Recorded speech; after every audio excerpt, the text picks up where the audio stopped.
Hello বন্ধুরা, সবাই কেমন আছেন? ভালো থাকবেন, সুস্থ থাকবেন। আমার চ্যানেলে সবাইকে স্বাগত। আজকে একটা ধামাকা রেসিপি নিয়ে চলে এসেছি। এটা হচ্ছে পাও ভাজি। যেমন পাও ভাজি দেখতে গেলে আমার এই রান্নাটাকে পুরোটাকে দেখতে হবে কীভাবে বানিয়েছি আমি। প্রথমে কড়াইতে তেল দিলাম, তার সাদা তেল দিয়েছি, তারপরে বাটার দিয়েছি, তারপরে জিরে, গোটা জিরে দিয়েছি ফোড়ন হিসাবে। সেটাকে একটু ভাজা ভাজা করে পেঁয়াজটা দিয়ে দিলাম। পেঁয়াজ আমি এইভাবে কেটেছি। পেঁয়াজটা লাল হওয়া পর্যন্ত একটু অপেক্ষা করতে হবে, একটু দাঁড়াতে হবে আপনাদেরকে দেখার জন্য। এখানে পেঁয়াজটা লাল যতক্ষণ না হচ্ছে ততক্ষণ আমি এখানে ব্যাটার বানিয়ে নিব। তার জন্য এখানে এই যে টমেটো নিয়েছি, আর এখানে দিয়ে দিলাম কাশ্মীরি লঙ্কার গুঁড়ো দিয়েছি, কালারটা একটু ভালো আসে, কারণ টমেটোগুলো ঠিকঠাক লাল লাল নেই। এরপরে আমি এই যে বিট টুকরোটা একটু দিয়ে দিলাম, তাতে কালারটা দুর্দান্ত আসে। তার জন্য দিয়ে করে সবগুলোকে একসঙ্গে আমি পেস্ট করব। পেস্ট আমার করা হয়ে গেছে।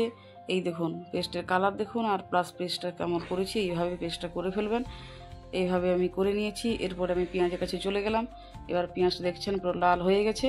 এখানে আমি এবারে এই পেস্টটাকে আমি দিয়ে দেবো। এবারে দিয়ে দিলাম এই পেস্টটাকে, এটাকে ধুয়ে আর একটু জল দিয়ে দেবো, দিয়ে ভালো করে ভালো করে এবারে ভালো করে মিক্স করতে হবে টমেটোকে। কারণ টমেটো বিট পুরো কাঁচা আছে, এটাকে যতক্ষণ না তেল মরবে ততক্ষণ না একে কিছু দেওয়া করা যাবে না। তার মধ্যে আমি একটু লাল লঙ্কা আবার কাশ্মীরি লঙ্কার গুঁড়ো দিয়ে দিলাম, একটু ঝাল লঙ্কার গুঁড়ো দিয়ে দেবো। যে যেমন ঝাল খান সেরকম দিবেন। এখানে আমি ধনে গুঁড়ো অ্যাড করব, জিরে গুঁড়ো অ্যাড করব, আর হলুদ গুঁড়ো অ্যাড করব। সবগুলোকে দিয়ে ভালো করে নাড়াচাড়া করতে হবে, কারণ সব তো বিশেষ করে বিটটা কাঁচা আছে, টমেটো কাঁচা আছে। যতক্ষণ না তেল ছেড়ে যাচ্ছে ততক্ষণ যা আমাকে নাড়তে থাকতেই হবে। ঢাকা চাপা দিয়ে কিন্তু আমি নেড়ে ফেলবো।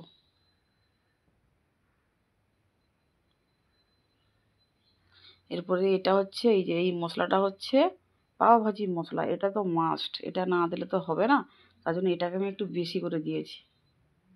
এটাকে দিয়ে এবার ভালো করে নাড়াচাড়া করে ঢাকা দিয়ে দেবো। এই দেখুন কি কালার এসছে, লাভলি কালার। ওফ, দারুণ দারুণ এসছে কালারটা। এইভাবে কালারটা চলে আসবে। এই পর্যায়ে আমি আবার ঢাকা চাপা দিয়ে দিলাম, আবার ঢাকা দিয়েছি। এবার আর একটু হয়ে যাক, তাই হয়ে এসছে। এবার দেখুন আমার তেল কিন্তু ছেড়ে গেছে। এই পর্যায়ে আমি আবার একটু আদা একটু রসুন পেস্ট দিয়ে দিলাম। একে আবার একটু কষিয়ে ফেলবো। মশলা যত কষাবেন তত কিন্তু টেস্ট ভালো আসবে। এবার আমি একে একটু কষিয়ে ফেললাম, কষিয়ে করে আবার একে ঢাকা চাপা দিয়ে দেবো, যতক্ষণ না আদা রসুনটা তার গন্ধটা ঠিকঠাক হয়ে যায়, কাঁচা গন্ধটা না চলে যায়। ততক্ষণ একে আমি আবার কষাবো, আবার একটু ঢাকিয়ে দেবো। এই দেখতে পাচ্ছেন প্রায় আমাকে হয়ে এসছে, কিন্তু উপর থেকে দেখা যাচ্ছে এই যে তেল ছেড়ে গেছে, মানে চলে গেছে, কাঁচা গন্ধ চলে গেছে, আর ভালো সুন্দর হয়ে গেছে। ব্যাস, অনেকটা যেভাবে ছিল সেভাবে কিন্তু নেই, কালারটা চেঞ্জও হয়ে গেছে। এই পর্যায়ে আমি যা সবজিগুলো যে কেটে রেখেছি ওই সবজিগুলো কিন্তু এখানে আমি অ্যাড করে দেবো। এখানে আমি নিয়েছি গাজর নিয়েছি, আলু নিয়েছি, বরবটি নিয়েছি, বিট নিয়েছি, এইসব সবজি আর ক্যাপসিকাম নিয়েছি। আপনারা চাইলে এখানে আপনাদের পছন্দ মতন সবজি অ্যাড করতে পারেন। ফুলকপি অবশ্যই দিবেন, ফুলকপি আমার খাওয়া বারণ, তার জন্য আমি দিচ্ছি না। মটর তো এখন আমি পেলাম না, তার জন্য দিতে পারলাম না। যদি কেউ পান তাহলে অবশ্যই দিবেন। এইভাবে এগুলোকে দিয়ে একটু লবণ দিয়ে এটাকে আমি মশলার সঙ্গে একটু মাখিয়ে ফেলবো। তারপরে একেও ঢাকা চাপা দিব যতক্ষণ না একটু জলটা চলে যাচ্ছে। সবজির জলগুলো যতক্ষণ না যাচ্ছে ততক্ষণ কিন্তু আমি ঢাকা দিয়ে এভাবে নাড়তে থাকবো, ঢাকা চাপা দিয়ে দিয়ে নাড়তে থাকবো। আপনারা চাইলে কিন্তু প্রেসার কুকারে করতে পারেন, প্রেসার কুকারে হলে ভালো হয়, সিটি মেরে দিলে কম সময় লাগে। এই যে আমার এবার দেখুন উপর থেকে দেখুন কতটা ভালো লাগছে। তার মানে বুঝতে পেরেছেন যে তেল ছেড়ে দিয়েছে, মানে জলটা সবজির জলটা কিন্তু নেই, প্রায় শুকিয়ে গেছে। আমি এই পর্যায়ে কিন্তু গরম জল অ্যাড করে দেবো। আমি গরম জল বসিয়েছিলাম, তার জন্য গরম জলটা আমি এখানে অ্যাড করে দেবো। ঠান্ডা জল আমি এখানে ইউজ করিনি। কালারও দারুণ আসছে, সব সবজিগুলো দেখতেও ভালো লাগছে। এখানে আমি জলটা গরম জল পুরো দেখতে পাচ্ছেন, জল দেওয়ার সঙ্গে সঙ্গে ফুটছে, মানে এটা গরম জল দিয়েছি।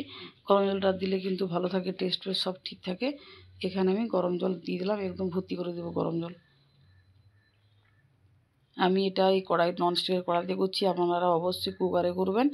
আর আমি এই ননস্টিকের কড়াই যে একটা ছিদ্র থাকে, ওখানে একটা আমি লঙ্কা গুঁজে দিয়েছি, যাতে ওরা ধোঁয়াটা না বেরিয়ে যায়, ভাবটা না বেরিয়ে যায় উপর মানে ভিতর থেকে। এবারে ধনেপাতা দিয়ে আমি এবারই চাপিয়ে ফেললাম। এই দেখুন এতটা এরকম হয়ে গেছে একদম। এবার আমি একটা ম্যাশ করা নিয়ে একটু ম্যাশ আর একটু করে দিব, প্রায় গলে গেছে বলতে গেলে। এটা কুকারে হলে আরও গলে যেত। এবার একটু হালকা আমি একটু ম্যাশ করে দিই।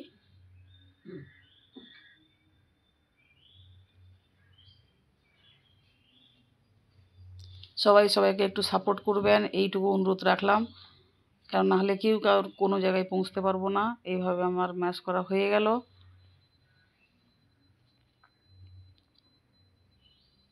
এই পর্যায়ে আমি একটা বানাবো। এই যে এইটা একটু বানিয়েছি, এটা হচ্ছে বেশি দেখাতে পারিনি কেন প্রচুর ধোঁয়া উঠছিল। এটা হচ্ছে তড়কা প্যান, তার জন্য সেখানে একটু সাদা তেল দিয়েছি, বাটার দিয়েছি, আর ধনেপাতা দিয়েছি। আর অবশ্যই মশলাটা দিবেন, মানে পাও ভাজি মশলাটা দিয়ে আমি এখানে এই যে এটার উপরে দিয়ে দিলাম। এবারে দিয়ে একে একটু নাড়াচাড়া করে দেবো।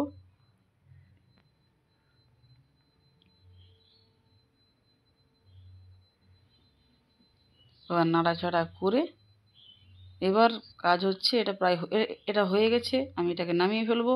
এবার কাজ হচ্ছে তোমার এখানে ধনেপাতার আর একটু বাটার দিয়ে দেবো।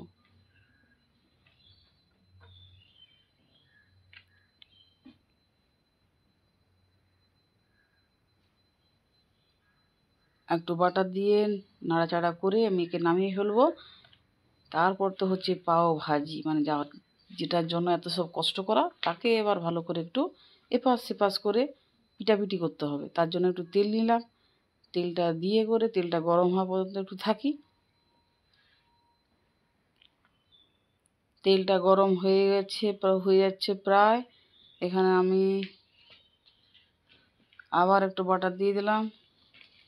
এবার আবার একটু বাটার দিয়ে এখানে আমি একটু ধনেপাতাও দিব, একটু মশলা দিব, পাও ভাজি মশলা দিব। আর যেটা বানিয়েছি যেই সবজিটা, ওটাও এখানে একটু দিব। আপনারা দেখতে থাকুন কি কি দিচ্ছি আমি। এই যে পাও ভাজি যেটা সবজি বানিয়েছি সেটা একটু দিলাম, ধোঁয়াটার জন্য একটু দেখাতে পারছি না ভালো করে। এই যে একটু মশলাও দিয়ে দিলাম। এবার এগুলাকে ভালো করে মিক্সড করে আমি এবার এর উপরে পাও ভাজিটা দিয়ে দিলাম, দিয়ে ভালো করে এরকম জেঁকে যাতে মশলাটা লেগে যায়, চেপটে থাকে। এই যে চেপটে আছে, কত দেখতে দেখুন কেমন হয়েছে। ওফ, ওয়াও। এবার এইভাবে ঘুরিয়ে ফিরিয়ে একে নাড়িয়ে ফেলবো। বা হয়ে গেছে প্রায়, আমি এবার তুলে ফেলবো। ব্যাস তুলে ফেলেছি, আমার প্রায় হয়ে গেছে। এই দেখুন কাশ্মীরি লঙ্কার গুঁড়ো দিতে কালারটা কীভাবে এসছে দেখুন। আমি এইভাবে পরিবেশন করছি, আর আপনারা বানিয়ে দেখবেন, দুর্দান্ত হয়।